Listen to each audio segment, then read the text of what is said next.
रामकृष्ण हरी मंडळी, आज आपण गायीबद्दल खूप महत्त्वाची माहिती बघणार आहोत. गोमातेचे विशेष महत्त्व. स्वामी म्हणतात, गायीच्या या अंगाला स्पर्श केल्याने घरात असलेला 18 विश्व दारिद्र्य कायमचं दूर होतं. मित्रांनो, शास्त्रानुसार गायीच्या शरीरात 33 कोटी देवतांचे वास्तव्य असते. म्हणून जी व्यक्ती गायीची नित्य पूजा करते त्यांच्यावर सर्व देवी देवतांची कृपा असते. जे लोक गायीची सेवा करतात व गायीला देवी मानतात, देवी त्यांच्या दुःखाचे हरण करते. गोमाता त्या व्यक्तीच्या मनातील भावना ओळखून त्यांची इच्छा पूर्ण करते. आपल्या हिंदू धर्मामध्ये गायीला माता मानलेले आहे. ज्यांच्या घरात गायी असतात त्यांच्या घरातील सर्व प्रकारचे वास्तुदोष आपोआपच नष्ट होतात. आपल्या हिंदू धर्मानुसार गायीमध्ये 33 कोटी देवी देवतांचा वास आहे असे मानले जाते.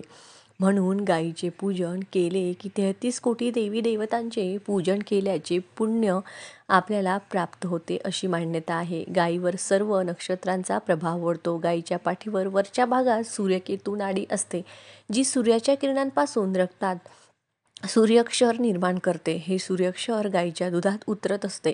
म्हणून गायीचे दूध मनुष्य प्राण्यांसाठी अमृतासमान मानले गेले आहे.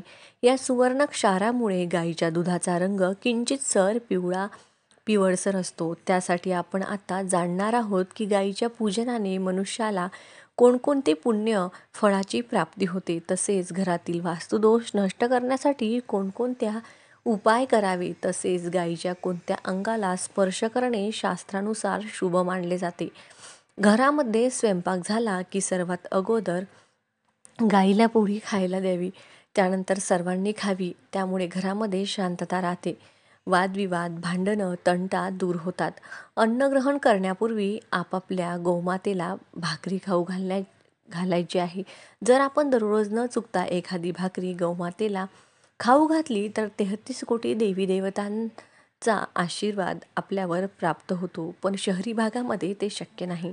आपल्या घरातील सर्व संकटांपासून आपली मुक्तता होईल व आपल्या घरात सुखसमृद्धी नांदेल. गायीपासून मिळणारे पंचगव्य हजारो रोगांवर गुणकारी औषध आहे, जे आपल्याला केंद्रामध्ये मिळतं. याचे सेवन केल्याने असाध्य रोगांवर मात करता येते. पूजापाठ, हवन, पंचगव्य नसेल तर यश मिळत नाही. गायीच्या शेणापासून तयार केलेल्या गोवऱ्या सकाळ संध्याकाळ मंदिरात किंवा घरात जाळून त्याचा धूर केल्यास वातावरण देखील शुद्ध होतं. यामुळे सकारात्मक वातावरणाची निर्मिती होते. गायीचे दान तर अत्यंत शुभ आहे. त्यामुळे आजकाल पितळेच्या गायी देवघरात ठेवून त्याची पूजा केली जाते. शास्त्रात खूप शुभ मानले जाते. जर आपल्याला मंगळवारी दशा वाईट असेल तर एखाद्या गरीबाला किंवा ब्राह्मणाला गाय दान करावी. नवग्रह शांती व शनिग्रहाची स्थिती करायची असेल तर एका काळ्या गायीचे दान जरूर करावे अशी मान्यता आहे. यामुळे सर्व प्रकारच्या संकटांपासून आपली सुटका होते. शनिदेवांच्या कृपेमुळे सर्व काही व्यवस्थित होते असे म्हणतात. सूर्यास्तानंतर ज्यावेळी गाय रानातून घरी परतत असतात त्यावेळी त्यांच्या पायामध्ये हवेतून धुळेचे कण अडकतात. त्या धुळीमुळे व्यक्तीच्या पापांचा सर्वनाश होतो अशी देखील आपल्याकडे मान्यता आहे. ज्या विद्यार्थ्यांना खूप अतिशय राग येतो, जे विद्यार्थी अभ्यासामध्ये खूप मागे आहेत, तसेच जे बोलू शकत नाहीत, अशा व्यक्तींना गायीला हिरवा चारा जरूर खाऊ घालावा. यामुळे बुधग्रहाची स्थिती सुधारते व सर्व प्रकारच्या अडीअडचणींपासून आपली सुटका होते. जर आपले एखादी कार्य पूर्ण होत नसेल तर काही ना काही अडथळे येत असतील तर गायीला पोळी खायला द्यावी व तिच्या कानात आपली इच्छा सांगावी. तसेच गायीची नित्यनेमाने पूजा करावी. आपल्या देवघरामध्ये आपण पितळीची गाय ठेवून तिची सुद्धा पूजा करू शकता. पूजा केल्याने लक्ष्मीची आपल्यावर कृपा होते व घरातील आर्थिक स्थिती मजबूत होते. उन्हाळ्यात हिवाळ्यात जर दारामध्ये गाय आली तर तिला जरूर पाणी पाजावे.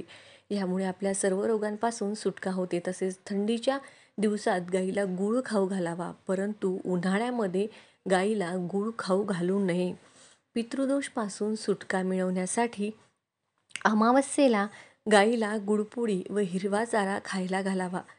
यामुळे सर्व प्रकारचे पितृदोष नष्ट होतात अशी देखील मान्यता आहे. त्याचबरोबर नवग्रह शांती होते. जर घरामध्ये लहान मुले हट्टी असतील तर त्यांना छोट्या छोट्या गोष्टींचा राग येत असेल तर दारात आलेल्या गायीला त्यांच्या हाताने भोजन गायीला जरूर द्यावे. यामुळे खूप फरक जाणवतो. गाईच्या गळ्यात घंटी जरूर बांधा, कारण गाईच्या गळ्यात घंटी बांधल्यामुळे गाईचा आवाज होतो. गाईच्या पोटामध्ये 33 कोटी देवांचे पुण्य आपल्याला मिळते. गाईच्या शेणात देवी लक्ष्मीचे वास्तव्य असते, तर गाईच्या गोमूत्रात देवी गंगेचे वास्तव्य असते. तसेच गाईच्या दुधात सुवर्ण तत्व असतात. म्हणूनच गाईच्या दुधाचे सेवन जरूर करावे. गाईच्या पाठीवर उंचवट्यावर सूर्यकेतू नाडी असते.